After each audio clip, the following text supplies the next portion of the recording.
Hello there! My name is John Keck, and I want to dive into the history of the Great British Pound with you guys. If you look here, I got some pounds myself. Notice that this is a paper note. These are Palmers, this 5 and this 10. We'll cover the differences later. But for now, let's dive into the history. Alright, there's me with the same pound notes you just saw. And there's me with my super cool mustache. Let's proceed. So yeah, the history of the Great British Pound. So the origin of the Great British Pound. It's a history going back 1,200 years. 1,200 years is a long time. And yeah, going back to this 20-pound note, it might look like an ordinary banknote, but it really does represent one of the oldest continuously traded currencies in the world. The pound has survived Viking invasions, medieval kings, the Industrial Revolution, 2 world wars, the rise and fall of the British Empire, and of course, today's transition into the digital economy with banking, like modern banking, credit, etc. It's all underpinned by this note right here. So we'll explain how we got here. So let's start with Anglo-Saxon silver, which is the real origin of the pound. So, of course, the Great British Pound hasn't always been paper money. It began as a measurement of silver. And during the 8th century, Anglo-Saxon kingdoms minted silver pennies. And around 240 silver pennies weighed 1 pound, giving rise to the counting unit known as the pound. And this, of course, you can see here, 1 pound is equal to 20 shillings, and 12 pence equals 1 shilling. Therefore, we have 240 pence to 1 pound.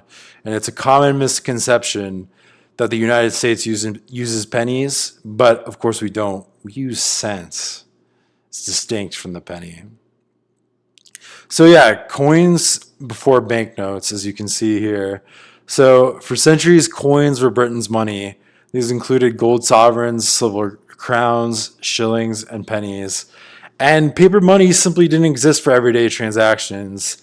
Instead, value literally represented and rested in the precious metal itself. Therefore, this is why clipping coins or shaving tiny amounts of silver or gold from their edges became a serious crime. I suppose it probably is still a serious crime, but the metal content is nothing you really want if it's not gold, silver, platinum, etc. So this is why over time coin makers introduced milled, ridged, and ribbed edges to their coins to make tampering immediately visible. And this is a legacy that you can even see with the United States quarter, for instance. So let's proceed. The creation of modern banknotes and the birth of the Bank of England. So war is expensive, and in 1964, England needed money to finance conflict with France. I guess they're always fighting the French. It's, bad blood, millennia in the making. I guess they're on good terms now. It's a mutual respect kind of thing. But in any case, rather than continually raising taxes, Parliament established the Bank of England. Initially, the bank wasn't created to replace coins, but instead it provided loans to the government and issued paper receipts backed by deposits. And these receipts, of course, like you can see these primitive receipts here, evolved into the modern banknote that we see today. I promise to pay the bearer on demand the sum of X pounds. It's a legacy from back in 1694, I should say. So let's proceed. I jumped the slide, sorry. But yeah, so the earliest Bank of England notes look almost nothing like today's currency. They were handwritten, they were large, and they were simple. And they carry this promise that I said before. I promise to pay the bearer on demand. And this wasn't symbolic. This note would represent a claim on gold or silver held by the bank. Now we can proceed. So the pound goes global and the foundations of the Great British Pound's global hegemony. Sorry. Okay, yes. So The gold standard. The gold standard, underpinned a lot of currencies, but especially the Great British Pound. And for much of the 18th and 19th centuries, Britain operated under the gold standard. Each pound represented a fixed quantity of gold. And that, of course, meant confidence in paper money came from the fact it could, in principle, be redeemed for precious metals.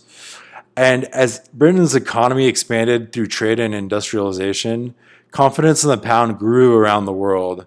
So we can see the expansive British Empire from Canada, the Bahamas, Turks and Caicos, Bermuda, British Honduras, aka Belize nowadays, Nigeria, Togo, South Africa, Kenya, Egypt, India, South Asia, Burma, Pakistan, Malaya, Singapore, Australia, New Zealand, Pitcairn Islands, Cook Islands, Niue, Tonga, Nauru.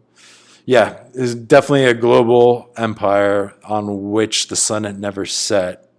And we first see the white notes here. So this is kind of definitely a predecessor to the pound notes we see, the contemporary pound notes we see today. But we'll cover white notes in a later video in further detail.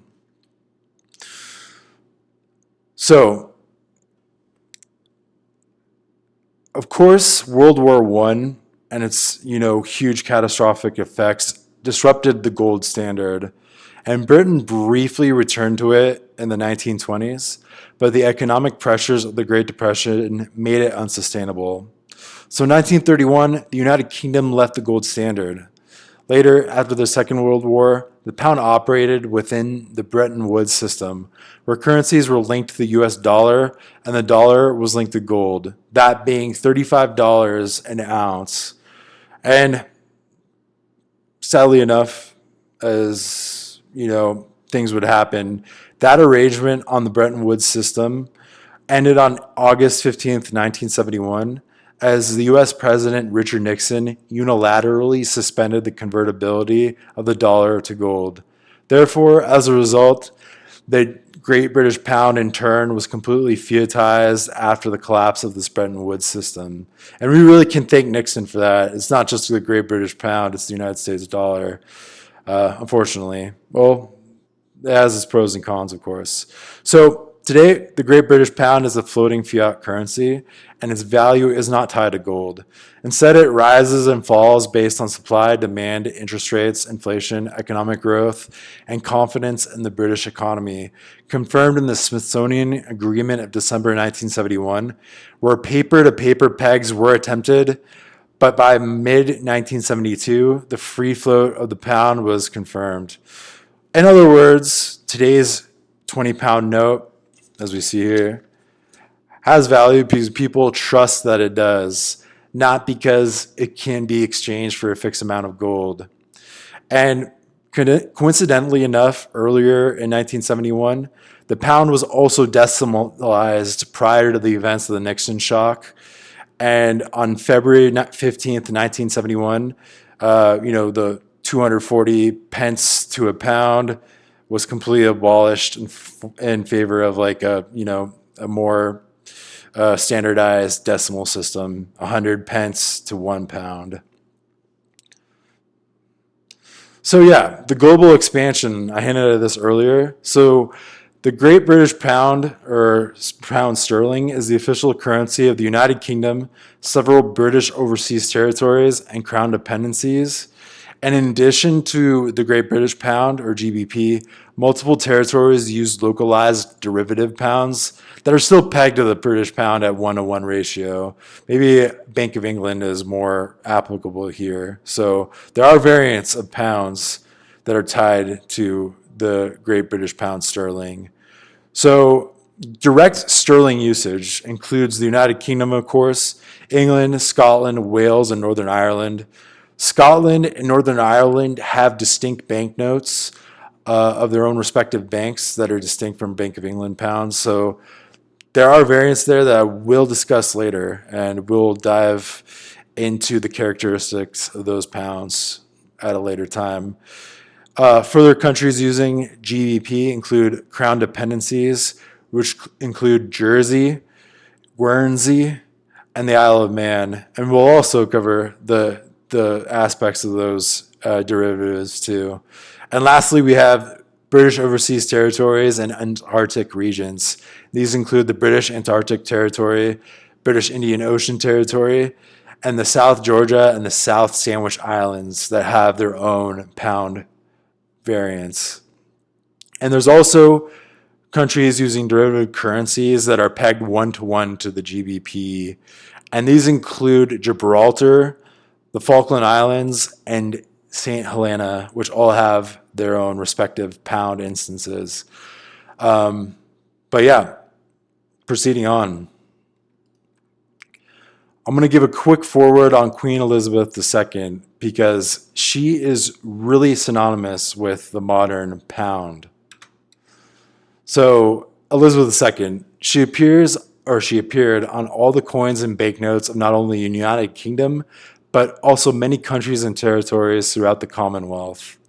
At various points in her reign, her portrait appeared on the currencies of countries such as Canada, Australia, New Zealand, the Bahamas, Barbados, Belize, the Eastern Caribbean states, Fiji, Jamaica, the Solomon Islands, and many others, as well as crown dependencies including the Isle of Man, Guernsey, Jersey, and British Overseas Territories, including St. Helena, the Falklands, and Gibraltar. So no other individual has appeared on so many different modern banknotes. I guess we could say the same for Charles III nowadays, but as her official portraits change over the decades, from a youthful queen in the 1950s to a more mature portrait in her later years, banknotes from around the world were updated as well, creating a visual timeline of one of history's longest reigning monarchs. So we see here we have Canadian notes, New Zealand notes, we have Gibraltar notes, Canada notes, the Cayman Islands dollar, Australia, Eastern Caribbean dollars, and yeah, really, her impact cannot be understated. Anyways, let's proceed. How about this? We'll dive into the Bank of England notes in a later video, but this is just a preface of the history of the Great British Pound. Thank you for tuning in, signing off, and I'll see you later.